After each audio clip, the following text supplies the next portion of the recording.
Un majestueux fossile littéraire de Mark Twain. Je ne rappellerai pas ici les lectures que nous avons déjà commentées du grand auteur américain et dont l'œuvre phare que sont les aventures de Tom Sawyer et Huckleberry Finn, ici, est considérée par Hemingway comme l'acte de naissance de la littérature moderne américaine. Quant à ce petit ouvrage qui contient 3 nouvelles, d'après mon avis le plus personnel, il a je ne sais quoi d'étrange et de très particulier. La seconde histoire emprunte une esthétique Lovecraftienne et qui s'amorce dans le titre, à savoir la télégraphie mentale. Le lecteur qui connaît l'œuvre de H. P. Lovecraft, ici, verra les résonances avec cette nouvelle comme une coïncidence littéraire intéressante et curieuse. J'invite donc le lecteur à se pencher sur ce cas qui réclame toutefois une connaissance littéraire vaste et solide, comme l'exige l'étude de la littérature comparée. Toutefois, on ne sait pas si Lovecraft a lu Mark Twain. En revanche, on sait que Lovecraft était un lecteur vorace, s'intéressant à de nombreux auteurs classiques et contemporains. Or, l'œuvre de Mark Twain est chronologiquement antérieure à celle de Lovecraft. Twain a publié ses principaux ouvrages entre les années 1870 et 1900, tandis que Lovecraft a commencé à écrire et publier ses récits essentiellement à partir des années 1910 jusqu'à sa mort en 1937. Il convient donc de souligner que Mark Twain ne pouvait s'inspirer de Lovecraft.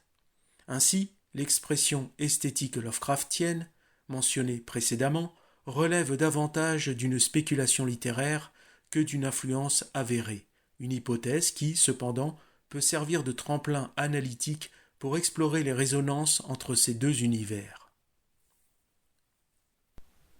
J'ai donc affirmé qu'un rapprochement est possible entre cette nouvelle de Mark Twain et l'œuvre de Lovecraft. Quelques expressions sont à mentionner, telles que le titre lui-même, à savoir télégraphie mentale, puis société psychique sur la télégraphie, ou encore le terme apparition, que j'ai repéré pas moins de 3 fois. Ce vocable contient à la fois une charge scientifique et surnaturelle que Lovecraft utilise régulièrement dans le but de lier la science au surnaturel cosmique. Ce rapport est important, car le lecteur est confronté à des expressions biologiques peu communes, ce que Lovecraft aime à mettre en scène à travers des phénomènes plésiomorphes et ancestraux qui interfèrent dans notre monde. On peut parler de raccords intéressants, car ils témoignent d'une spécificité et d'une singularité si étonnante qu'on peut se poser la question de savoir si cette seule nouvelle de Mark Twain n'a pas atterri dans la main de notre cher Lovecraft. Quand on y regarde de plus près, et c'est chose curieuse, Mark Twain cite Darwin à plusieurs reprises, concernant sa doctrine sur l'origine des espèces par la sélection naturelle. Ce n'est pas fortuite pour celui dont le jour de naissance et celui de son décès coïncident exactement avec le passage de la comète de Halley. Le référencement de l'origine des espèces de Darwin établit donc un lien avec le bestiaire antédiluvien de Lovecraft. C'est une chose curieuse, vous ai-je dit. L'évolution théorisée par Charles Darwin suggère beaucoup plus qu'elle n'affirme. Il me paraît évident que le principe évolutionniste élargit les possibilités imaginatives concernant la forme et l'aspect du vivant. Les limites sont repoussées car l'évolutionnisme suggère une infinité d'éventualités anthropomorphiques. Tout naturellement, le bestiaire Lovecraftien s'inscrit dans cette pensée, même si certaines religions primitives ont esquissé de manière timide des formes monstrueuses pour évoquer le mal.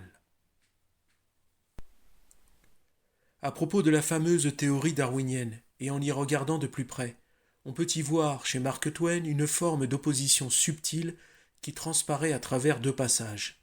Ces passages ne formulent pas une pensée directement contradictoire, mais plutôt une contradiction implicite avec l'idée de hasard pur.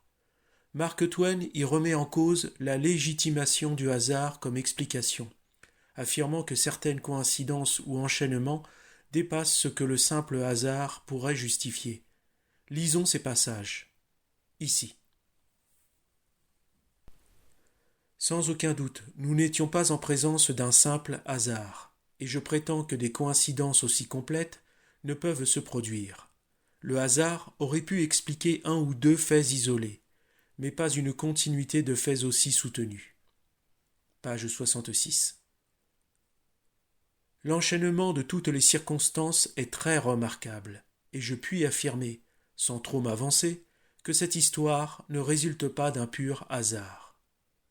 Page 85. Dans le premier passage, penchons-nous sur l'expression « une continuité de faits aussi soutenus ».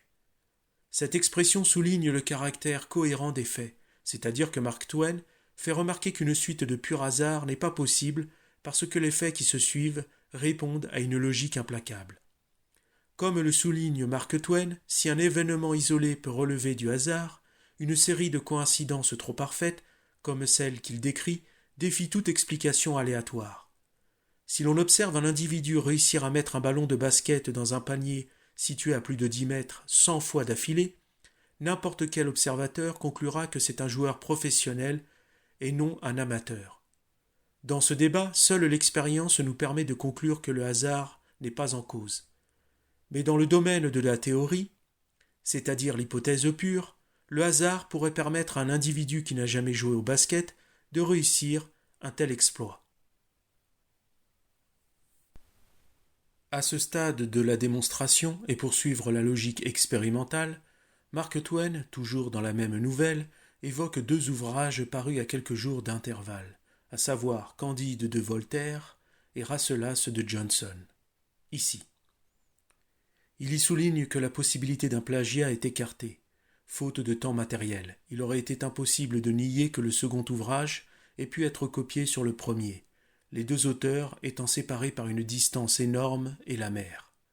Ces 2 livres représentent des plans et des conceptions étrangement similaires, bien qu'écrits indépendamment. Mark Twain souligne plutôt l'étrangeté de cette simultanéité et la ressemblance thématique entre les 2 contes philosophiques. Il parle d'une coïncidence littéraire fascinante, d'autant plus que Voltaire et Johnson ne se connaissaient pas et n'avaient pas pu s'influencer mutuellement dans un si court laps de temps. Il ouvre la porte à l'idée que des idées flottent dans l'air du temps, saisies par différents esprits de manière synchrone, phénomène que Mark Twain appelle la télégraphie mentale. Cette résonance évoque l'idée que des phénomènes distants, dans l'espace ou le temps, peuvent entrer en harmonie, comme si une fréquence commune les reliait, suggérant une convergence de sens entre des œuvres ou des idées. Mark Twain évoque alors la découverte simultanée de la théorie de l'évolution par Darwin et Wallace. Page 79. Pour le médecin psychiatre Carl Gustav Jung, ici, ce phénomène est appelé synchronicité. C'est une coïncidence significative de 2 ou plusieurs événements qui ne sont pas liés de manière causale, mais dont l'association prend un sens pour l'individu qui les observe. Ces événements sont peut-être liés par une signification symbolique ou psychique. Jung lie la synchronicité à son concept d'inconscient collectif, une couche profonde de la psyché humaine, commune à tous, peuplée d'archétypes, qui sont les symboles universels. Les synchronicités seraient des manifestations de ces archétypes dans la réalité extérieure. Toutefois, la synchronicité est difficile à mesurer objectivement, et nombre de critiques y voient une illusion cognitive. Jung reconnaissait que la synchronicité ne pouvait être prouvée comme une loi physique, mais il la présentait comme un phénomène psychologique réel, observable dans la clinique et l'expérience subjective. La question est, si le hasard n'était pas vide de sens, mais porteur de messages. Voilà ce que Mark Twain affirme, cela touche à l'essence même de la quête humaine de signification. Et si les messages du hasard étaient des signaux faibles que notre intuition capte avant notre conscience? De même, les coïncidences bizarres, page 83, éveillent en nous bien des possibilités, car en les relevant, nous essayons de donner un sens qui satisfait cette recherche de synchronicité cohérente, comme si nous devinions qu'un acte supérieur est à l'œuvre. Et c'est ce que nous voulons croire, parce que nous avons l'intime conviction que quelque chose de supérieur et d'invisible veille sur nous. Mark Twain parle également de ces foules de circonstances qui s'ajustent parfaitement et de ces enchaînements de faits qui, par le plus grand des hasards, parviennent à engendrer une situation favorable. Par exemple, vous évitez un accident sur la route parce qu'un événement soudain vous a mis en retard. Un étudiant en histoire rate son train à cause d'une grève soudaine. Il doit attendre le prochain départ. En attendant, pour tuer le temps, il se rend au café pour préparer son cours. Il fait alors la rencontre d'une de ses amies étudiantes qu'il n'avait jamais osé aborder par timidité. Ils prennent alors un café ensemble et décident ensuite de se revoir. Ces deux exemples montrent clairement qu'une situation défavorable peut entraîner une situation favorable. Quand on parle de hasard, en réalité, on devrait dire phénomène improbable mais statistiquement possible. On parle alors de probabilité. Hasard et les mots improbable et probable sont associés. Plus c'est improbable, plus le mot hasard est utilisé. Pour les rationalistes, on parle de hasard et non de Dieu, car pour eux, Dieu est plus improbable que probable. Le hasard désigne donc un mécanisme caché que nous ne maîtrisons pas, et le fait que l'improbable se produise trouble notre esprit qui ne peut pas encore admettre l'exception qui nous fait face. On cache alors dans le mot hasard toute notre incompréhension et surtout l'éventualité que quelque chose de grand soit à l'œuvre. Le hasard n'est pas seulement une étiquette pour notre ignorance, mais aussi un voile que nous jetons sur l'émerveillement ou la terreur de réaliser que l'improbable, en se produisant, révèle peut-être l'existence d'un ordre ou d'une intelligence qui nous dépasse. L'intuition suggère que ces connexions existent bel et bien, mais à un niveau que notre conscience ne peut pas saisir directement. Notre intuition serait alors une antenne pour capter ces schémas. Entre la rigidité des calculs probabilistes et l'élan mystérieux de l'intuition, le hasard demeure cette énigme qui nous force à chercher du sens, surtout là où la logique s'arrête, impuissante. Je pense qu'il est important de souligner cet aspect que Mark Twain aborde sans l'approfondir, mais suffisamment pour éveiller chez le lecteur une interrogation salutaire. En effet, notre auteur, face à cette fameuse comète de Halley qui a encadré son existence, s'est sans doute interrogé toute sa vie sur cette étrange coïncidence. Comme nous l'avons mentionné précédemment, Mark Twain est né 2 semaines après le passage de la comète de Halley en 1835. Il est mort le 21 avril 1910, soit un jour après que la comète ait atteint son périhélie, c'est-à-dire le point de son orbite le plus proche du Soleil, lors de son retour en 1910. Twain lui-même avait prédit cette coïncidence, déclarant en 1909, ici, « Je suis venu au monde avec la comète de Halley en 1835. Elle reviendra l'année prochaine et je m'attends à partir avec elle. » Sa prédiction s'est réalisée, ce qui a marqué les esprits et est devenu une anecdote célèbre de l'histoire littéraire et astronomique. Le lecteur pourra découvrir par lui-même les 2 autres nouvelles de ce petit ouvrage, dont je me suis épargné l'analyse pour ne pas alourdir cette fiche de lecture. Toutefois, nous pouvons préciser que dans la première nouvelle, intitulée « Un pari de milliardaire », Mark Twain ironise sur l'argent et le pouvoir qu'il a de transformer les êtres. Pour le bien du lecteur et pour que son cœur y voie plus clair, je pense à ce vers de Dante au chant 22 du Purgatoire. Ici en haut. Quid non mortalia pectora cogis, ori sacra fames. Qu'as-tu fait du cœur de l'homme, maudite soif de l'or? On peut compléter cette réflexion par cette sentence biblique tirée de l'Évangile selon saint Matthieu. Ici en bas. Car là où est ton trésor, là aussi sera ton cœur.